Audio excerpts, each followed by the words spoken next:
prayer person? Yeah, since I was little. Okay. I would pray, and I would pray really hard to God, and I would beg to be a missionary. And so all my life I would see this vision of wheat fields. I said, that's where I'm going to go. That's where I'm going to share about Jesus. And that never happened. So when, talk about fashion and a career in fashion, I felt guilty for a really long time. When did you stop feeling guilty? When I realized the opportunity to pastor. Yeah, when you realized that fashion was the wheat field? Yes, absolutely. And it was abundant. And there are so many people who are drawn to some sort of truth. They want the truth. And we have the opportunity to speak it.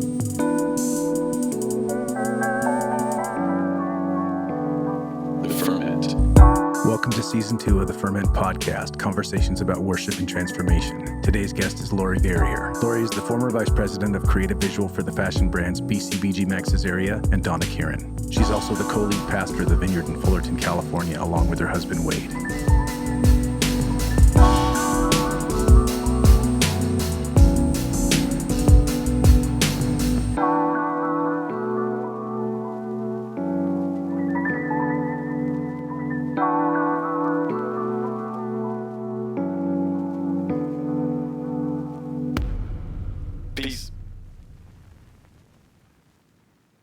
This episode is brought to you by Monk Drums. Monk Drums is a creative desert venture that strives to combine beauty and business as one heartbeat. Monk Drums' main focus is handcrafted wooden drums that allow us to love, assist, and serve all who accompany us on this path. Use the coupon code FERMENTPOD to get 5% off your Monk Drums order. Find them on Instagram, Facebook, and Twitter at Monk Drums. And every Monday, look for hashtag Monk Drum Monday.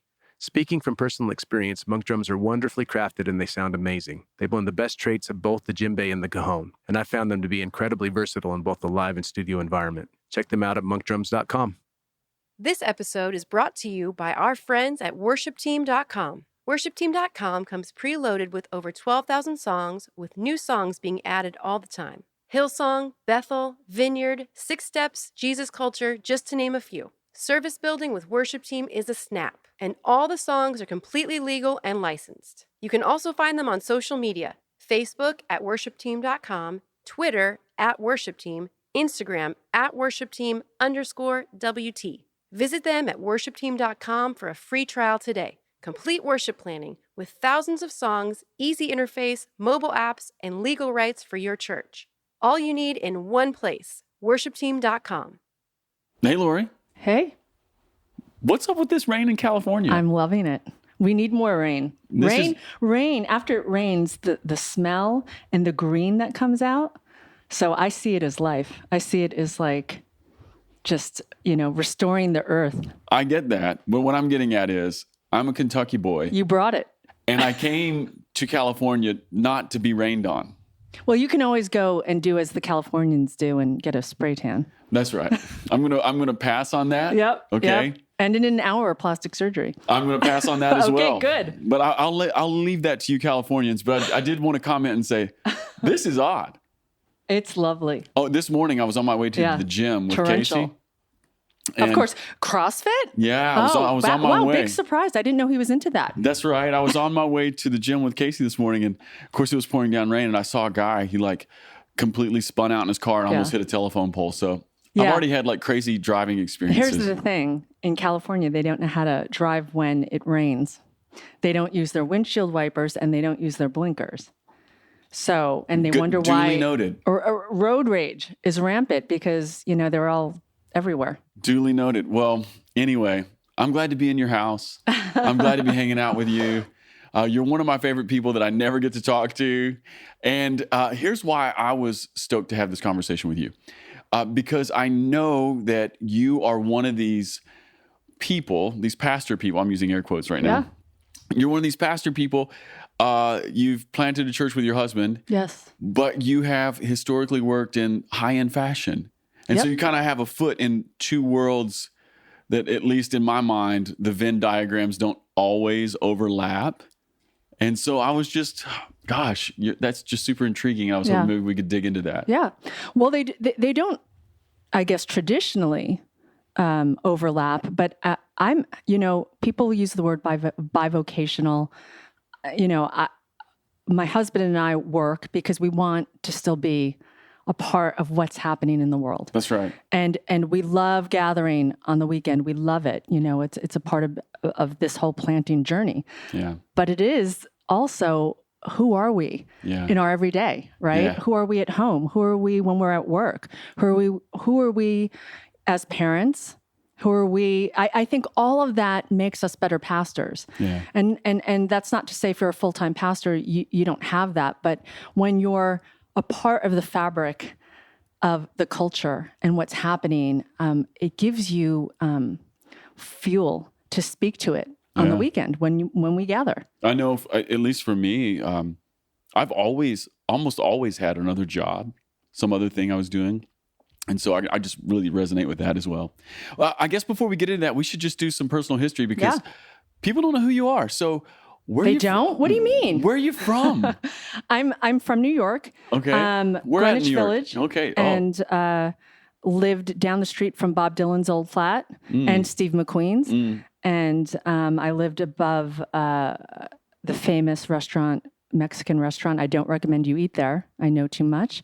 Behind the curtain. Panchitos. So Greenwich Village, yeah. Yeah. And was that where your family, like, you have historical roots there? Like No. the whole fam is there? What's up? Well, my family is East Coast. And so I grew up in New Jersey. And then when I was 16, got an art scholarship and went to art school. Okay. And so I was in high school, but still taking college courses in New York and art school. Okay. And moved out right when I graduated. Yeah. And lived in Greenwich Village. Okay. Were your family believers? They were. I would say there was a long season, many years of not going to church. Okay. But they had some sort of like God consciousness, Jesus awareness. Yes. Okay. I would say not personal, and that came after my mom was hit by a car, and she was walking across the street, got hit by a car, and thrown 80 feet, right? Like, so she's 90 pounds? Yeah. And walking across the street. I mean, she really should not be here, but here she is, and she is the most on fire Jesus lover there is. So the accident is what sort of baptized your family back into an active faith? Yeah. How old were you? I was a senior in high school. Okay. Yeah. So what did that look like? So your mom's about to die. You guys go to the hospital and everybody starts praying again? Well, her cousin died of a blood clot the size of a pin dot. And she had about 100 blood clots the size of a thumbnail. Okay. And we prayed. I mean, that's all we knew what to do, and they all dissolved. And, they took her to the wrong hospital. The hospital that they were supposed to take her to, they were supposed to amputate her legs. No. And they took her to the wrong hospital. We show up at that one hospital and they're like, she's not here. So they get on that dispatch thing and they're like, she's at this hospital. So we drove all down there and they specialize in trauma. Okay. So she accidentally went to the perfect place. The medic team looked at her injuries, and although they were contracted to go to one hospital, they made the decision to take her to a completely different hospital. Wow. And they did not amputate her legs. She does have metal braces that hold her body together. That's right. But she is, like I said, she's alive. She's a Spitfire. She's a true New Yorker. She grew up on the Lower East Side. Yeah. So that should say it all. That's it. And so was your faith sort of reawakened in that moment as well? For sure. Yeah. I mean, how could it not be? Yeah. You so see, you saw the blood clots dissolve and the doctors, the doctors were like, this makes no sense. 80 feet, her body is literally origamied. Right. And they put it back together. And so, when she was in a coma for about a month and a half. And when she woke up from the coma, she held our faces and she said, Jesus is real. Yeah. And like I said, this lady is tough. And when she says Jesus is real, you listen. And so we all sort of followed that. Like, Jesus is real. Did you guys start going to church? We started going to church.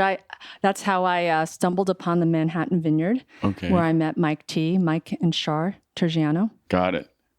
Legends in the vineyard. They are. Well, they're not only legends. I'll tell you that they have true hearts of what I think what we're supposed to be doing as Christians, much less pastors. I'll tell you, I walked into that church.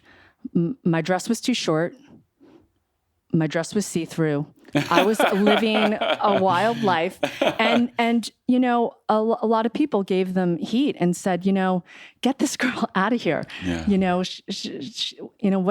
What, look at her. Yeah. And they both said, hey, want to come on a ministry trip? We see something in you.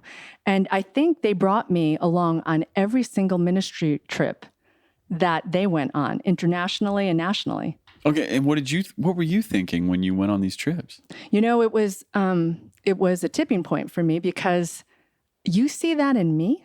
I don't see that. And I don't even think I could ever believe that. But you see that. And they kept inviting me into more. And so there's power in that. And, Wade and I try to do that. We have a church full of young people, and we're saying, do this with us. Yeah. Not do this for us, do this with us. This is what we see in you. Yeah, that's real disciple making, isn't it? Yeah. Yeah, somebody who believes in you and brings you along the way. Where did you go? What kind of places did you go? Like you said, international and then okay. national. Tell me what kind of places did you go? All right. Well, I mean, obviously, whenever they traveled across the country, but Germany, every year we would go to Germany and we would do this thing called Freakstock. The crazy, like hardcore festival. Yeah. They took us to Germany. Yeah.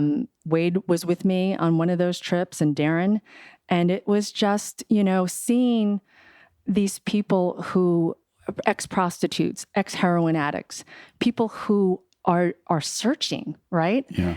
And then, right, they get to party with Jesus. Hardcore, really a great experience. Yeah, so Mike and Char took you, and so that's kind of your reintroduction to church and absolutely your introduction to ministry. Yes. How much of Mike and Char influenced the kind of pastor you are?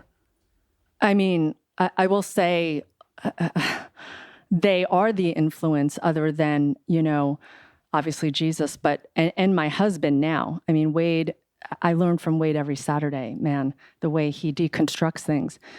But Mike and Char, they love the rugged. And, I will say that they see the redemption part in the rugged, right? And I love that, because I feel like I do that now, but I was taught that. Yeah. And I think that when someone says, I not only see this in you, but I believe that you can do this. People would come into town and they would say, okay, you're hosting them. And so, every week there was someone else new coming to town, and I would host them. Yeah. Bring them to a bar, bring them, to coffee. Yeah. Going head to head with like Jehovah's Witnesses, the most radical experiences. Yeah. That's amazing that this was sort of your reintroduction back to church. A little bit backwards. Yeah. Yeah. Your mother survives. Yeah. She comes back and says, Jesus is real. Yeah. You show up at the Manhattan Vineyard. You just happen to run into Mike and Char.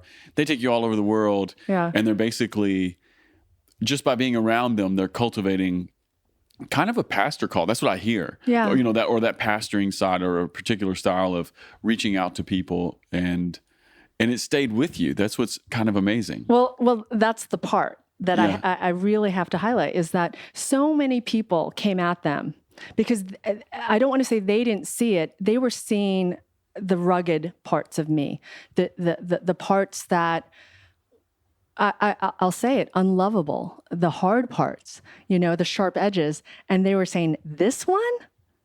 And, Mike would always say to me, after my feelings would get hurt, after the 20th time you hear it, he would say, there's something about you. And I was thinking, maybe it's the way I dress, or, maybe I'm funny. But he was talking about something different, and I get that. He was talking about now. your true self, your heart. I believe so. Yeah. I mean, even to this day, he still is a voice in my life, of truth and someone that I trust. Beautiful. Okay, so let's go back to like art school. So you're meeting Jesus. Yes. You're doing the ministry. You're going to Freak Stock. Yes. You're hanging with Mike and Shar. Yes. But you stayed in art school. Stayed in art school. Were yeah. you always an artist? Yeah. Okay. For sure. What kind of artist were you? Even from a little kid? Okay. I believe I love any sort of creation, right? So anything that's creative, I'm really drawn to. And I think you can be creative intellectually too. Like you can, read a book and, God can speak to you. Yes. Right. And he speaks to us through creation. And I love nature, but styling, like through clothes and fashion, I would do that. Like I was really young and I would just put clothes together, with my hair. I'd have a mohawk and, pair that with like a classical party dress, right? Like I just sort of like putting things together that might not make sense. Yeah. So how old were you when you started doing this kind of stuff? I don't know, 12. Yeah. Okay. Were you doing anything before? Were you always drawing or painting? Yeah. And everyone in my family is creative. Okay. And everyone is in fashion. So everyone's in fashion. Yeah. Talk to me about that. My mom, like I said, this woman would put herself together like nobody's business. And so as young kids, we would just watch her, and so all of us sort of took to that. But I would say, like, for me, my biggest creative expression would be styling and putting clothes together and maybe an ad campaign together. So you were always just bent towards style, fashion, marketing. Those were branding. Yeah. That's kind of your thing. Yep. Even from 12 years old. Yeah. Yeah. I would say that. And you just happen to be living in the part of New York where that is completely all around you. It is at that time. Now it's Brooklyn. Yeah. But at that time, New York, especially, the Lower East Side, Soho,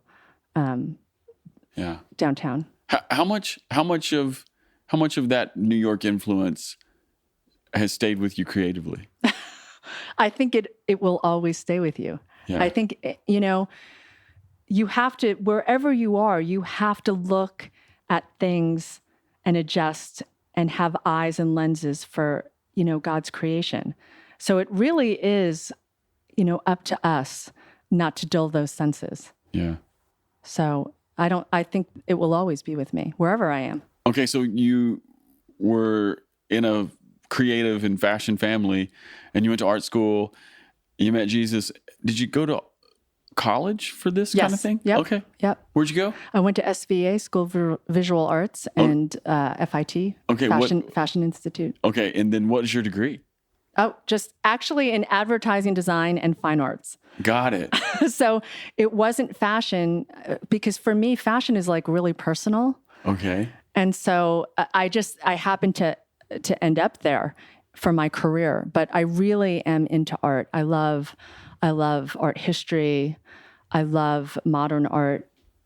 Yeah. A couple of weeks ago, some of the Vineyard worship team and I, we went downtown to LACMA. Okay. Yeah. And just to be in those spaces. Yeah. It makes me feel alive. Yep. Me too. Even if I don't even really understand what's happening with some of the pieces that are on the wall or in the space. Right. I mean, the process of someone creating something, I think, is an attribute of God. And so even if we don't understand it, it is personal. And I think that's an amazing thing. Whether the artist makes that connection, I think is interesting that they don't make that connection, but it is a God-given gift to create. Yeah, well, the opening chapters of Genesis are God as a creator. Yeah, that's the first revelation of who God is. That's right. And then, in Genesis 1 and 2, it says that God made people in his image. Yeah. And the first image we have of God is that he's a creator, right? That's right. So like whatever the divine image is, it has to be That's right. with our capacity to Right. make things. He's a creator. He's a designer. He's an artisan. You know, he is like, he works with his hands. You know, it talks about that. And I love that. Mm-hmm. Amen. All right. So when did you start working in fashion? Right out of college, I had an opportunity to go to Paris and work in a Paris fashion house that's really famous in France, and lived there for about a year and a half. And that was great. But that, I mean, talk about people who don't like Jesus. Yeah. Okay. So how did you handle being in Paris? And I would imagine on the one hand, it's exhilarating because it's, you know, it's kind of like ground zero for fashion. Right. And so that's got to be exhilarating. But on the other side, if I understand your story, you've reawakened to Jesus. Right. Mike and Shar have taught you how to pastor people, and they've loved you in your edginess, I think is even one of the words you used. So how did you live your Jesus life? Or how did that express, or what happened in Paris? Well, I mean, you know, Paris, like, you know, that culture is so, it awakens every sort of sense, right? Talk about the food, the fashion, the art, the history. It's amazing. And I'll tell you, you know, when you're in the world, right, and you're working or you're living, we all live in it, it calls to you hard, you know, and you need a grounding, you know, or you're just like floating like a, you know, a hot air balloon. You need grounding. And so I always felt that I could easily lose myself, you know, in the circles that you run in, the people that you meet. You're out all the time, right? You're out like what, like, you know, 10 o'clock, you get home at 6 from work, you take a nap, you get up at 9:30 and you go out, you're home at like, you know, 4 a.m. and then you start all over again.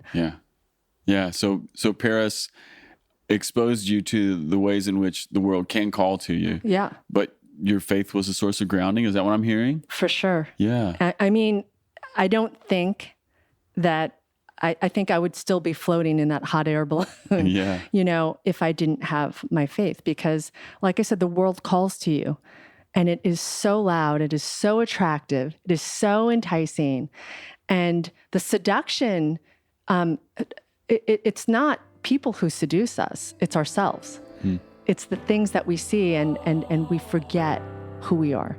Yeah. So yeah, that grounding was really important.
What part of your Jesus experience up to that point were you drawing on? I'm just imagining, you know, you're living in this great place, and I'm also imagining you being kind of a fairly new Christian in some ways, and you've had these experiences with the Tergianos.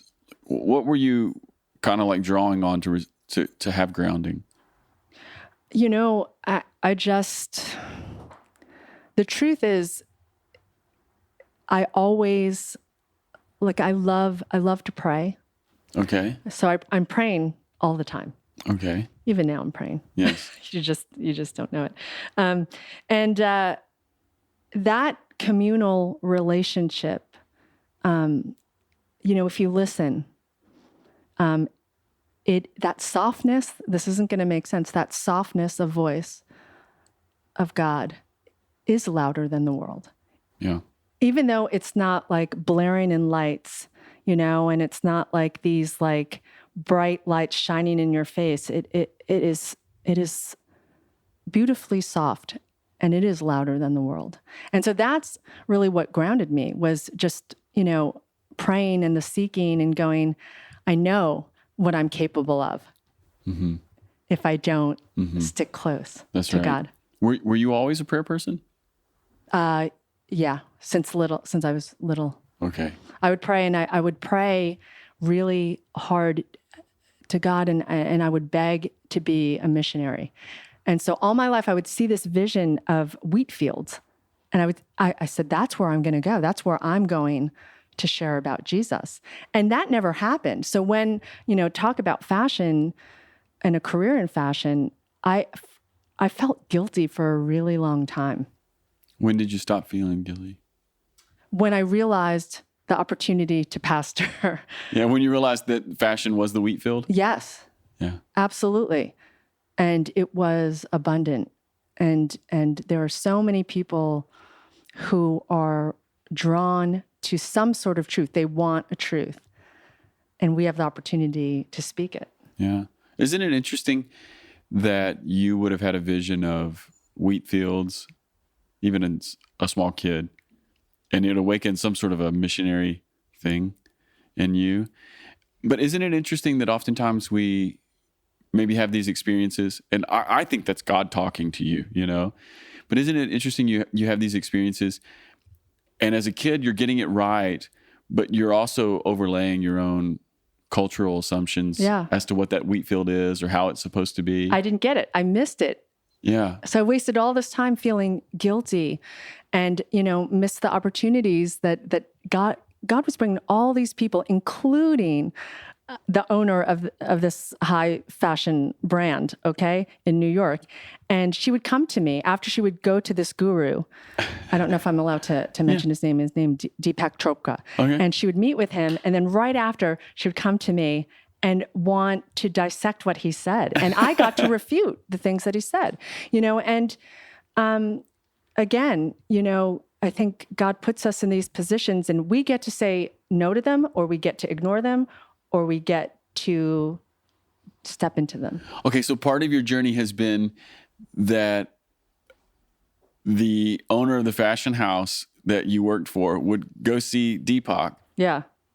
Who hates Christians, by the way. Okay. I mean, talk about Paul, this guy goes after Christians hardcore. Okay, so have a meeting, come back, tell you, and you would be like, okay, time out. Right. Okay. And this is in the context of work. This is in the context of work.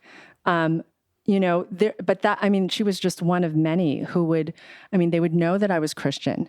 And, I remember I was on a subway with someone, and she closed her eyes, laid out her hands, and she had heard about what happened to my mom. And she was a colleague at work, and she said, "Pray for me." And I was just looking at her, I'm like, okay. She needed to know that I was praying to Jesus, right? Because there's so many other gods that people pray for. So I think it's really important. Or even just the idea of disembodied spirituality. Right.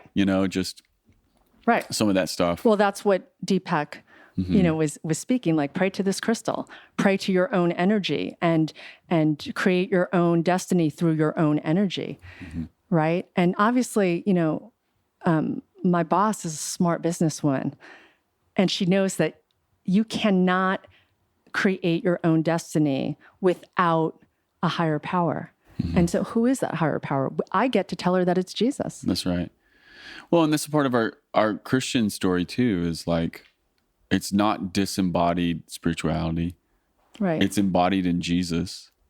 But because of that, it actually makes sense in a lot of the work that you've been about and have been doing.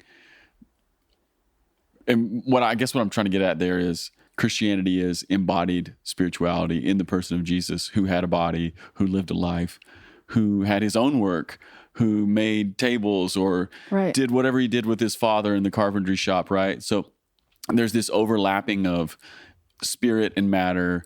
Every day is a day that we could meet God and encounter him. And I just think it's kind of beautiful that you were this person that was and is pastoring, your boss in a certain way and all the people that you work with. I just think that's wonderful.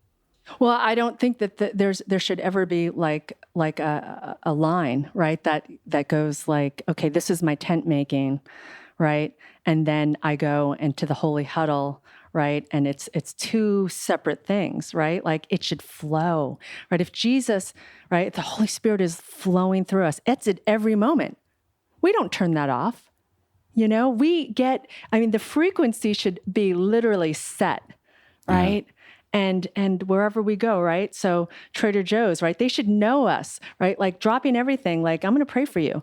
You're bagging my groceries. I'm going to pray for you right now. What's going on with your hand? That's right. When we're on the subways, right? Like the most intimidating things, right? Like happen on the subways. We get to step into whatever God is doing, and he's constantly inviting us. So it's not like, right, like the secular world meets, your pastoring world. It's all pastoring. It's all always, right, redeeming. Yeah, there's no artificial separation between secular and sacred. I don't think so. Yeah. Yeah, that's one of those lies that's I think really crippled a lot of people, or even kept people from walking in the wheat field that they were called to walk in, just to bring it back to the image you had as a child, right? Sure. I think it also promotes, we have a saying in our church, like, are you double lifing? What does that mean? Well, like, for okay, you in your church. All right. If you're coming to church, right, on a Saturday and you're one way, and then the rest of the days of the week, you're another, where you're spending most of your time, and you're not reflecting Jesus and you're not taking those Holy Spirit opportunities, you're double lifing, So, you can lift your hands up in the air and you can sing loud, and that's a beautiful experience. But this walk with Jesus is more than just an experience. It is our lives. Really. Totally. And everything else is just distraction. Yeah. So what I'm hearing you say is you're shooting for that seamless experience of being a believer in the world. Yes. Yeah. Absolutely. Yeah. Yeah. Okay. So you and Wade, your husband, you planted a church. Yeah. How long ago was that? That was 5 years ago. Okay. Yeah. Talk to me about that. Well, again, Wade and I did not set out to plant a church. We were doing a Sunday night service at another church, and all these young people showed up. And which makes sense because you're cool people. Well, right? I don't. You know what? I wouldn't say that, but I said it. Okay, I think all you're right. cool people. If you say it, then it must be true. That's Keep right. telling people that. That's right. But all these young people just started showing up, and so when we were setting to leave this church, we just said, we'll just leave quietly, and one by one, these young people just came over to us and they said, "Where are you going?" Because that's where we're going. We're following you guys because we see you guys as our pastors. And, I think that was really humbling because you're just doing it, right? Like it's title or you're calling me a pastor. We're just doing it. So I think it's the people who ordain you, right? Like a movement, I don't want to say it's baloney, but like a movement ordaining you. But when the people ordain you and the people say, "You're my pastor," man, I'm all about that. Yeah. Yeah. So whatever was going on, you guys are doing this meeting and you have these young people and you feel like they're in some ways speaking something about your life in a new way. Right. And so Wade, we laugh about this. Wade, who is the worst promoter, right? He said, we don't even have a building. If you show up and you want to meet, it might even be in our house, in our bedroom. And everyone just looked at him. I mean, it's like, are we starting a cult? Right. Exactly. Right. It was like John Lennon and Yoko Ono. Yeah. And we're in Southern California. Yeah, exactly. Yeah. Oh man, that's incredibly funny. Right. The other thing I like that you just said there is Wade's a terrible promoter. He is. But you're the promoter. What do you mean? Because you've always been in marketing and promoting. That's right. Yeah, this is. Isn't it great how God brings gifts and people together? I got to tell you, it's ironic because that's my specialty in career. However, our church is like the deconstruction of like marketing and branding for a church. Amen. I mean, it is completely like gloss. It's not glossy. It is not shiny in any way. I mean, it's an old punk building. It is brick and mortar, literally brick and mortar. Yeah. It's in the worst part of town, in the worst part of the city. And I love it. Yeah. I'm grateful for where God has us. I think that's beautiful too. Just imagining sort of the juxtaposition of your day career and your pastoring work. On one side, you have this one foot in this very glossy, very beautiful world. And then in this other world, you're in the maybe not best part of town, and you're dealing with actual real people who have actual real lives and everything that comes along with that. Right. I think that's wonderful. I think it's really wonderful. Well, that's where, for me, where the beauty is. I mean, I will say, like, I feel like God at the same time, parallels deconstructed me, right? So like, you can wear the most prettiest dresses and high heels and your face all made up, right? Picture perfect. And in the inside dying, right? And, I look at our church and I look at the messiness of it, right? People hurting and people broken. And that's where I want to be, right? Like, I want to be with the people that God says, these are my treasure. That's great. That's great. Hey, can we switch gears here for a second and kind of go back to something you were mentioning earlier?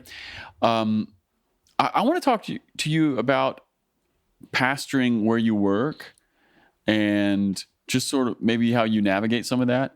Because in some of our conversations that we've had before, one of the things that I know about you is that you pastor the people who work for you and work with you. Yeah. and I also know, actually, when I think about you, I think about someone who is a prophetic person. And I know you've told me some stories about just doing what God says, even at work or whatever.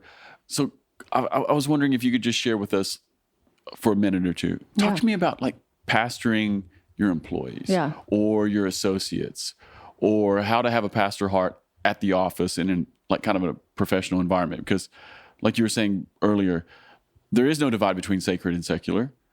And you're a pastor all the time, right? Right. Yeah. Right. Can you just talk to us about that? Well, there are laws, right? So human resources, like you cannot like bring religion into the workplace, right? And so you have to be really careful about that. But people are going to ask questions, and if they ask questions, right, you can answer them.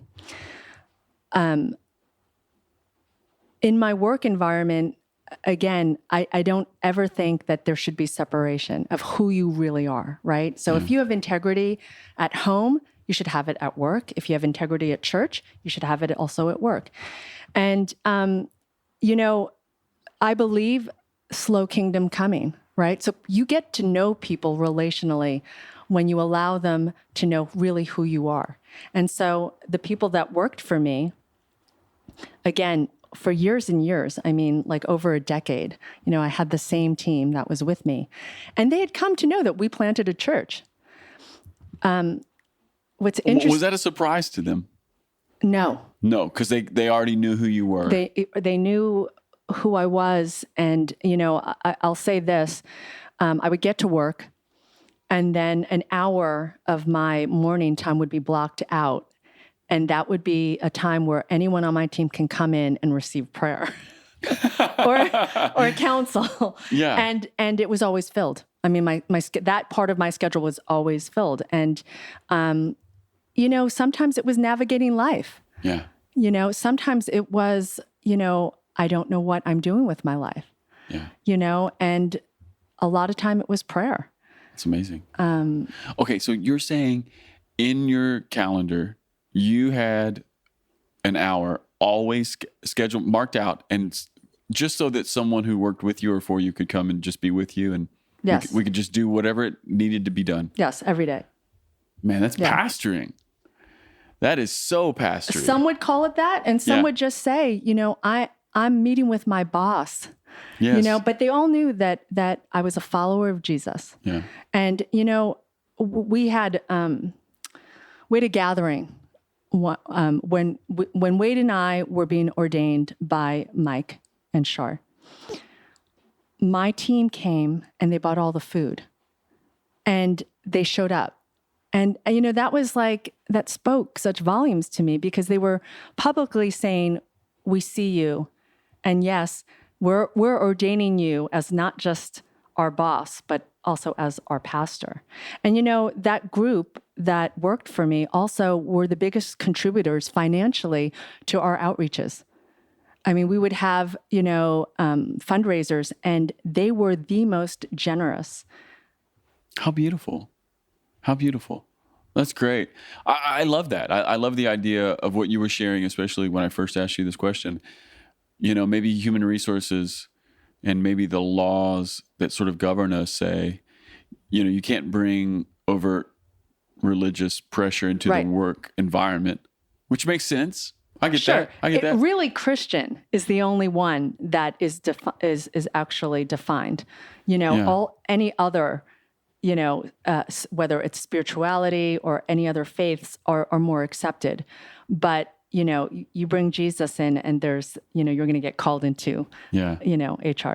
Yeah, but what I loved about what you were sharing is that if you live your life with integrity, or if there's something genuinely open, right, bright, righteous about you, that it does cause people to pay attention and for them to ask questions and become inquisitive. So in some ways, it's like, okay, if HR says this, well, then I'm just going to be on my game, right? Like, it calls us up to something. Right. I guess that's what I'm trying to say. Right. Yep. Absolutely. I mean, in our church, we have another saying, which is live a worshipful life. That's all around, right? Like, worship is a beautiful expression, to God. When we sing, when we create, all that sort of stuff. But also, how are you living your life? How are you in your giving? How are you in your obedience? How are you in your rebellion? That is worship too. Yeah. Yeah. All these opportunities. Right. And the world is watching. Yeah. The world is watching. The unchurched world is watching.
I was wondering maybe if you could share a little bit more here.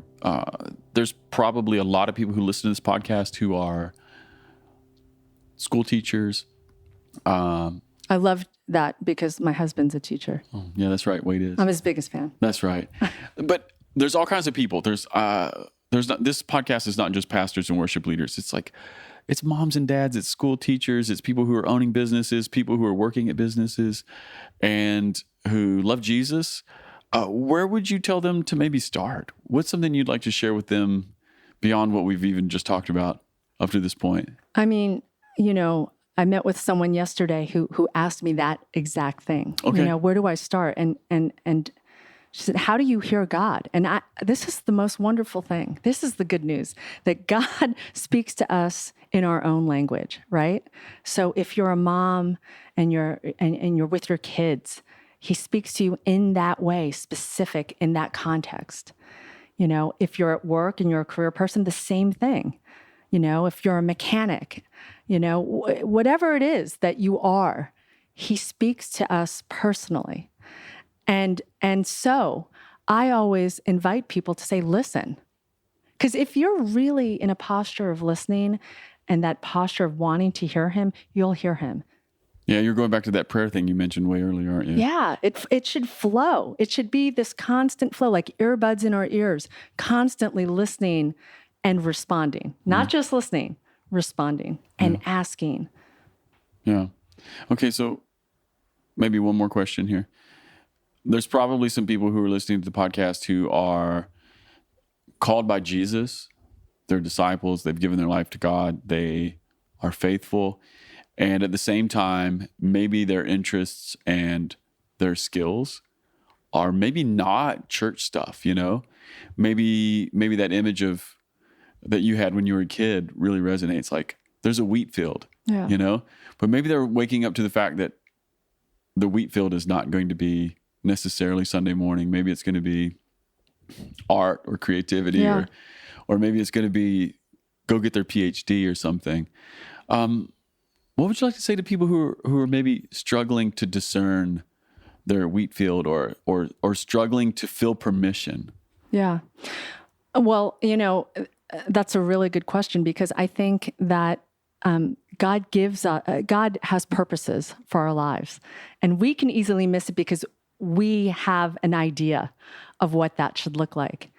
And what I've learned is, when God asks us to do something, a lot of the times it makes sense to no one. In fact, the fear in us is that we will be made to look a fool to everyone else. And so we hold back in what we're supposed to do. And,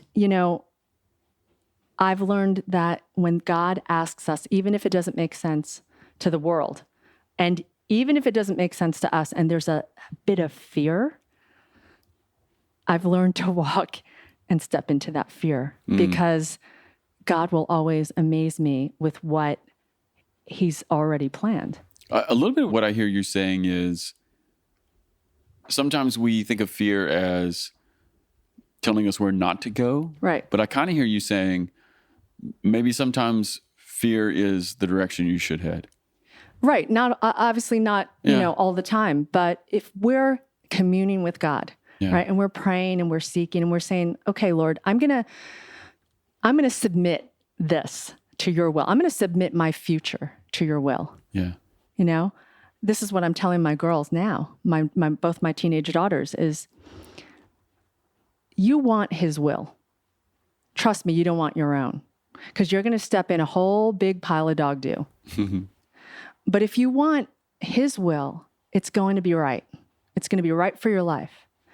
And so we tend to fear that, giving up that control. Yeah, we fear the unknown. Right. All that stuff. Right. And we think we know better than God, right? So we're constructing, we're architecting our lives. We even already know like the kind of car we're going to get, we see ourselves driving it, we know where we're going to live, and God has other plans, and they're always better. Yeah. But sometimes they won't make sense, but especially to the world. Yeah. And so I've learned to step into that. That's a great word. Hey, there's one more question I feel like I want to ask you all of a sudden. You also occupy this space in my brain of like powerhouse woman. You feel like a boss lady in the best way.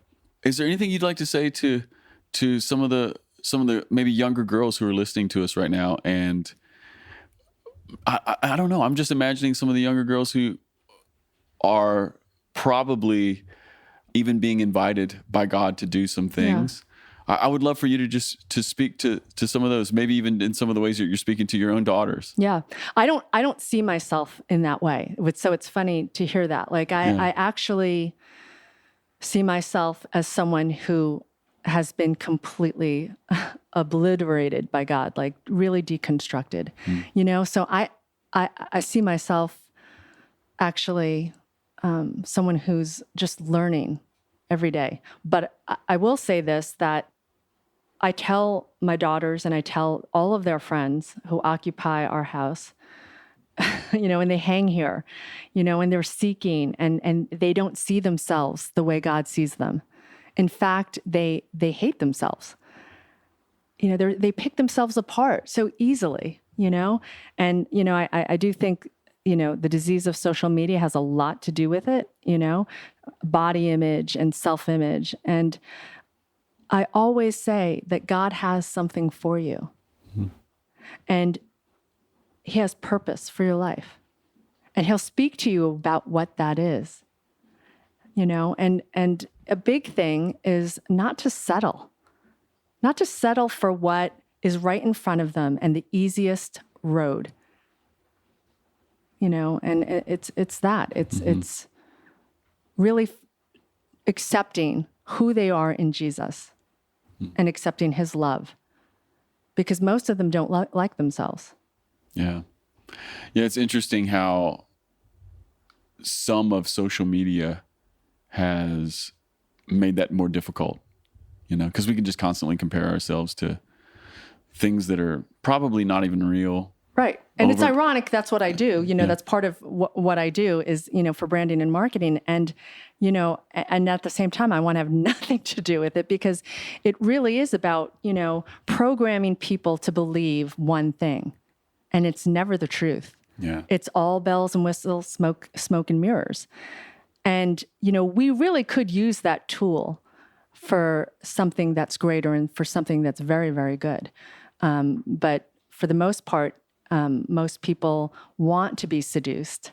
They want those images, and they don't realize that it's really making them feel worse about themselves. Yeah, isn't that wild? It's so crazy. The algorithms know. Yep. I've said it on this podcast a few times. The robots are winning. Right. But I think we could be different. I really do. I love a great groundswell. I really do. I love a great rebellion. And okay, so talk to me. How can we be different? Hey, we can be different by being Jesus-like, right? Like we're a part of, we don't remove ourselves from the culture, but we need to be different from the culture.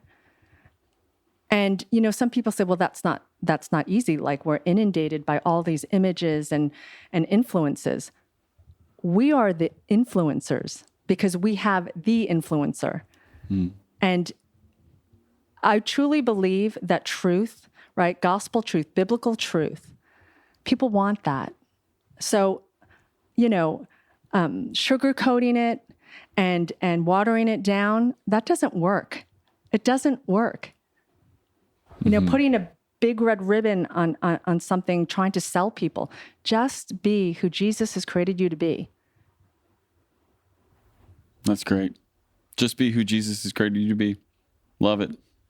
Love it. It's a good word. Simple. There's no marketing on that. That's great. Start a new campaign. Yeah, it would make no money, but you would have so much peace and joy, right? You'll have eternal life. Right. You'll have eternal life. You'll have a follower of one. That is right. Well, hey, here's what I want to do. I want to end the podcast with this question. And because this is season 2, we have a new question. Can you just tell us what the dream of your heart is right now? What are you dreaming about? I'll tell you, this is like ironic, sharing a secret prayer to many. Southern California, is filled with shiny churches, many, 3 on the same block, right? It's like bigger than Starbucks and McDonald's, right? There's a church for everyone. Yeah, especially here in Orange County. Yeah, right? Yeah. And they're all bigger and better. And they all have these huge marketing budgets, and good for them. If you're going to get the word out, that's great. And I asked God, I said, like, God, are we supposed to do that? Or like, are we doing something wrong? Should we be like growing at that fast pace? Are we supposed to be doing things like that? I felt like God said, did I ask you to do that? No, I've asked you to love every single person that I've put in front of your face, right? Whether it's in the church or outside of it. And so my secret prayer would be to do that well and not to get in the way of that, which I can easily do. And that people who would stumble upon our church would feel loved and well cared for, and that they would find Jesus. Amen. Amen. I want a church full of people who are doubters, who are naysayers, who don't know what they believe. Because that's the opportunity, right? Like, well, if there's no space for them, where are they going to go? Right. Right. Really, we do have a church full of people who don't know what they believe. Some of them know what they believe, but a lot of them don't. We get to step into that opportunity to show them and to tell them. And, so my heart would be that we would love them well, the way Jesus, that Jesus would like show up at our church and say, I'm staying. A church that Jesus would go to. Yeah, and stay. That's right. That's right. High fives. That was so good. Hey, thanks for sharing just your heart and your life with us this afternoon. Thank you. And don't stop doing the stuff you're doing. I won't. That's right. Don't stop doing it. All right, everybody. Can't stop, won't stop. That's right. All right, everybody. Listen, you need to do some, maybe some reflection, a little reflection this week. What is your wheat field? Where is it? What is the place that Jesus is inviting you to? You can go there with confidence. All right. Peace.